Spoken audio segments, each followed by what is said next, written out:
नमस्कार दोस्तों, तो मेरे इस स्पेशल प्रोग्राम में आप लोगों का स्वागत है। अभी जिस तरह से लोकसभा चुनाव, आम चुनाव 2024 होने वाले हैं, उसमें भाजपा ने जो है सबसे पहले अपनी जो सूची जारी की है, जिन प्रत्याशियों पर उन्होंने भरोसा दिखाया, उनकी हम चर्चा करने वाले हैं। खासकर मध्य प्रदेश में जो 24 नाम की सूची जो है जारी हुई है, उसमें कई नाम चौंकाने वाले हैं, क्योंकि आप जानते हैं कि कुछ ऐसे नाम जो कि काफ़ी कद्दावर और कैडर के नेता माने जाते थे, उनको साइडलाइन करते हुए और जो है वो कुछ नए चेहरों को जो है टिकट दिया गया है।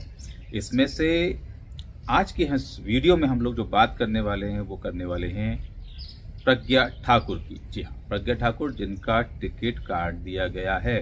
भोपाल की सांसद, पिछली बार 2019 में पहली बार शायद सांसद बनी थी और भोपाल की जनता ने उन पर भरोसा दिखाया था। प्रज्ञा ठाकुर की यदि हम बात करें तो प्रज्ञा ठाकुर का जो इतिहास है वो काफ़ी विवादास्पद रहा है, लेकिन उसकी हम यहाँ चर्चा नहीं कर रहे हैं क्योंकि वीडियो बहुत लंबा हो जाएगा।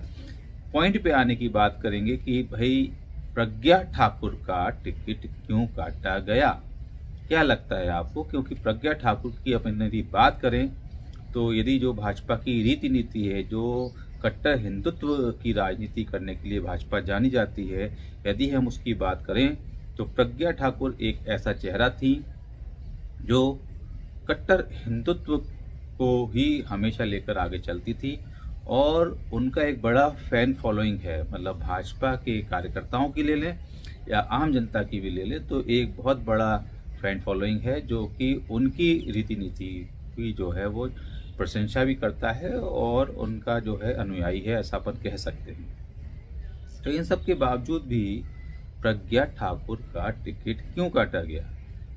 तो यहाँ मैं आपको बता दूं, जीत और हार की बात नहीं है, उनका जनाधार क्या है इसकी बात नहीं है, क्योंकि पिछला चुनाव भी वो जीती जरूर, उससे पहले उनका भोपाल में कोई जनाधार नहीं था। लेकिन ये तो एक कट्टर हिंदुत्व का चेहरा था, उनके कट्टर समर्थक थे, वो आज भी है, मैं आपको बता दूं। और निश्चित ही यदि वो खड़ी होती तो उनका वह समर्थन फिर से उनको मिलता और उनकी जीतने की पूरी संभावना थी। लेकिन बावजूद इसके भी उनका टिकट काट दिया गया। तो इसके लिए थोड़ा सा हमें इतिहास में जाना पड़ेगा। कुछ वर्ष पूर्व की बात है और प्रज्ञा ठाकुर का एक बयान काफ़ी सुर्खियों में आया था, जो महात्मा गांधी को लेकर था और गोडसे की प्रशंसा में उन्होंने कुछ इतना कह दिया था कि पूरे देश के राजनीतिक गलियारों में हलचल मच गई थी। लेकिन यहाँ सबसे बड़ा मुद्दा जो होता है कि विपक्ष के निशाने पे और बाकी जितने भी गांधीवादी थे उनके निशानों पर तो प्रज्ञा ठाकुर थी ही, लेकिन सबसे बड़ी बात थी कि देश के यशस्वी प्रधानमंत्री नरेंद्र मोदी के निशाने पे भी प्रज्ञा ठाकुर आ चुकी थी और कड़े शब्दों में प्रज्ञा ठाकुर के उस बयान की निंदा जो है नरेंद्र मोदी जी ने की थी और नरेंद्र मोदी जी ने साफ साफ यह तक कह दिया था कि ऐसे बयान के लिए उन्हें माफ नहीं किया जा सकता। और उसके बाद में किसी सार्वजनिक कार्यक्रम में कभी भी प्रज्ञा ठाकुर, आप देख लीजिए, नरेंद्र मोदी के संग किसी भी बड़े कार्यक्रम में दिखाई नहीं थी। और एक ऐसी भी घटना आई कि कहीं हुई तो नरेंद्र मोदी ने उन्हें साफ इग्नोर कर दिया था पूरी तरीके से। अब सांसद तो थी ही, लेकिन सांसद होने के बावजूद, भाजपा का कट्टर हिंदुत्व का चेहरा होने के बावजूद, विपक्ष के निशाने के साथ साथ जब नरेंद्र मोदी के टारगेट पे, नरेंद्र मोदी के भी निशाने पर थी, नरेंद्र मोदी भी जिनसे किनारा करने लगे थे, तो स्वाभाविक था कि उनका टिकट तो कटना ही था। लेकिन ये टिकट कटा क्यों? इसका कारण है हमारे देश में महात्मा गांधी के विचारों की लोकप्रियता। प्रधानमंत्री नरेंद्र मोदी भी महात्मा गांधी के विचार से प्रभावित है।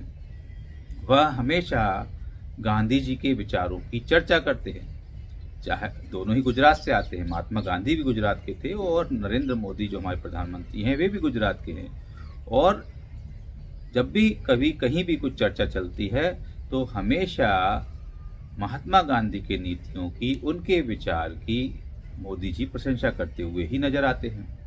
तो एक तरफ तो मोदी जी के वो विचार थे जिसमें वो गांधीवाद को जो है अनुसरण करते नजर आते हैं, दूसरी तरफ उनके ही सरकार की एक सांसद यदि ऐसा बयान देती हैं तो स्वाभाविक है, ये मैं बहुत पहले से लग रहा था मुझे कि कहीं ना कहीं अगले चुनाव में इसका खामियाजा प्रज्ञा ठाकुर को भुगतना पड़ेगा।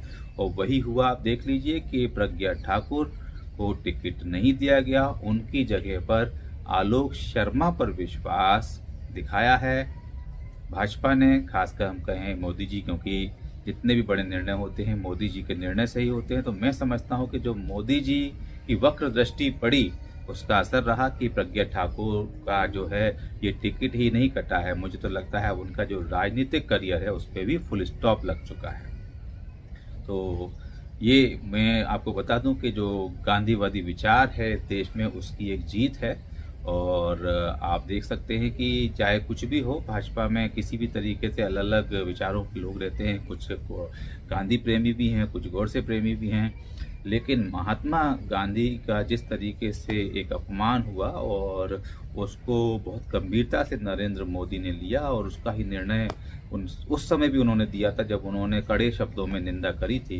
लेकिन अभी जिस तरीके से ये टिकट काट के राजनीतिक भविष्य पे विराम लगा दिया है प्रज्ञा ठाकुर के, वह साफ बताता है कि कहीं ना कहीं नरेंद्र मोदी के मन में भी महात्मा गांधी के लिए अपार श्रद्धा है, प्रेम है, और जिसका नतीजा है कि वह किसी भी तरीके से महात्मा गांधी के विरोध में या उनको अपमानित करने वाला कोई भी बयान बर्दाश्त नहीं कर सकते हैं। तो ये पूरा जो घटनाक्रम हुआ था उस घटनाक्रम का नतीजा है और अब जो है टिकट बदल चुका है। आप याद रखें कि इस वीडियो में मैंने कहीं पर भी साध्वी प्रज्ञा ठाकुर नहीं कहा है, क्योंकि प्रज्ञा ठाकुर साध्वी हैं या नहीं है ये आप लोग कमेंट करके बताइएगा। लेकिन महात्मा गांधी जो देश के राष्ट्रपिता हैं और देश के आज़ादी के लिए जिन्होंने इतना बड़ा योगदान दिया, और हमारे यशस्वी प्रधानमंत्री नरेंद्र मोदी जी भी जिनके लिए इतनी श्रद्धा रखते हैं, उनके लिए यदि कोई अपशब्द कहे तो मुझे नहीं लगता कि ऐसे किसी भी व्यक्ति के आगे जो है वो संत महात्मा जैसे शब्दों का प्रयोग किया जाना चाहिए। तो ये सब कारण रहा है। और ऐसे ही यदि आपको वीडियो पसंद आया होगा तो इसको ज़्यादा से ज़्यादा शेयर करें। अगले वीडियो में किसी और राजनीतिक चरित्र का चर्चा करेंगे कि किस तरीके से उनका भविष्य आगे बेहतर की ओर जा रहा है या उनके चरित्र, उनके भविष्य, राजनीतिक भविष्य पे भी कोई फुल स्टॉप लगने की संभावना है। आज के इस वीडियो में इतना ही। आप सभी को नमस्कार। आप लोगों का प्रेम इसी तरह मिलता रहे। जय हिंद।